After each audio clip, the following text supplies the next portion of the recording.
Let me ask you this. What's a tech company? Good, name one.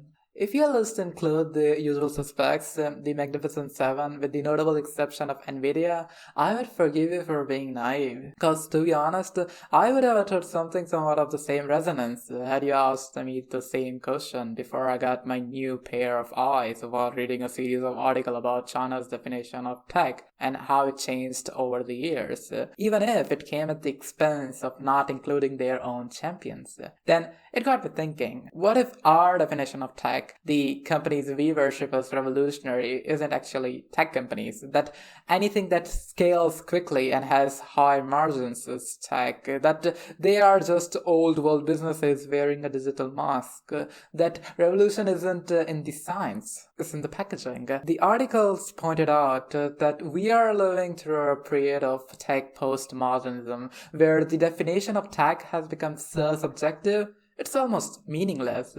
So the goal of this video is simple. To look past the packaging and to see what we got ourselves in actuality. Let's dive in. What exactly is a tech company? We label Tesla as one, but at its core, it's a car manufacturer with the high-end software bolted onto the chassis. The same logic applies across the board. Amazon is a retail company. Netflix and YouTube are media companies. Google and Meta, they are advertising agencies. Consider Google search. It provides information, which is exactly what newspapers did for centuries. A 1950s newspaper was the search engine of its day. You opened it to find out the weather, the stock prices, and the local news. The product was cheap, or sometimes even free, because it was subsidized by ads. Does that sound familiar? Google has simply optimized the delivery mechanism. Again, an incremental gain. And for Meta, well, to understand this, you have to look at the case for it. Before the internet, we had physical communities in churches, town squares, family reunions, and neighborhood parties. These were the platforms of human interaction. Today, the same social interactions have been digitalized. We haven't invented new ways of being human. We have just moved the town square into a private digital room where the walls are covered in billboards.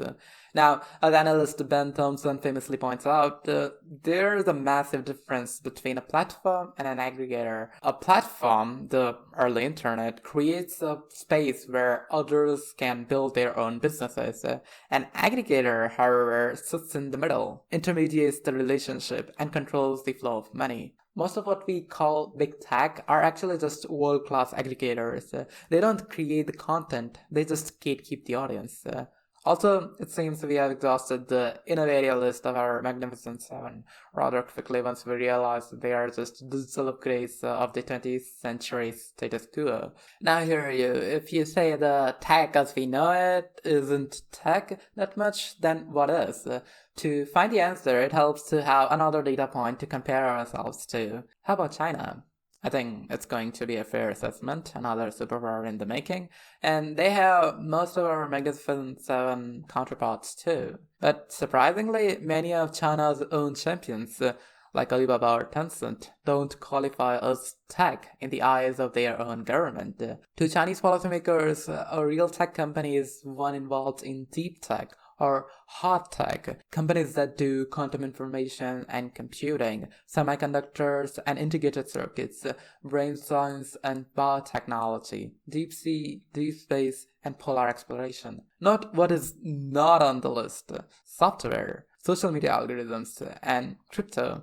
They want technology that improves the physical reality of life, tangible advancements in energy and medicine, rather than synthetic algorithms designed to keep people hooked on a screen. Now, we often complain that bureaucracy is slow, but that's actually a feature, not a bug. When your job is to minimize harm, you have to be proactive, not reactive. Time is a luxury regulators don't have. Now, cause tech moves at the speed of light and laws move at the speed of paper, we are constantly in a reactive cycle. By the time we realize a social media algorithm is destroying a generation's mental health, a company is already worth $1 trillion and has enough lobbyists to block any meaningful change. To be truly effective, regulators would practically need to consult sci-fi writers just to anticipate the next disaster. But because they don't, tech companies enjoy a regulatory vacuum. The tech label is the ultimate get out of jail card. By calling themselves tech companies, giants like Amazon and Uber have successfully skirted the rules that govern their offline counterparts. Consider the big box retail stores. Why are there a dozen of them rather than a single company dominating the market?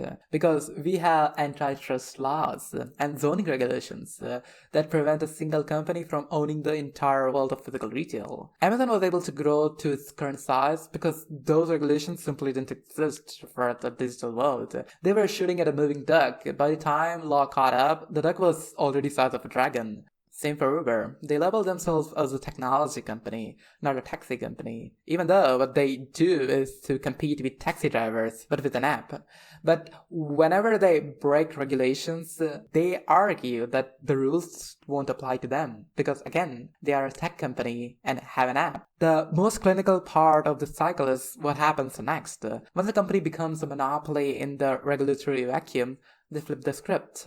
They stop running from regulators and start inviting them. This is exactly what we saw with the regulating AI talks. When Sam Altman or other leaders of massive AI labs testify before Congress about the dangers of AI, the need for licensing, it's often a form of regulatory capture. They are lobbying for rules that are so expensive and complex that only a company with billions of dollars can follow them. It isn't about saving humanity, it's about pulling the ladder up behind them so that the next startup can never compete. The next time you see a company labeled as tech, look past the sleek app and the cloud-based delivery.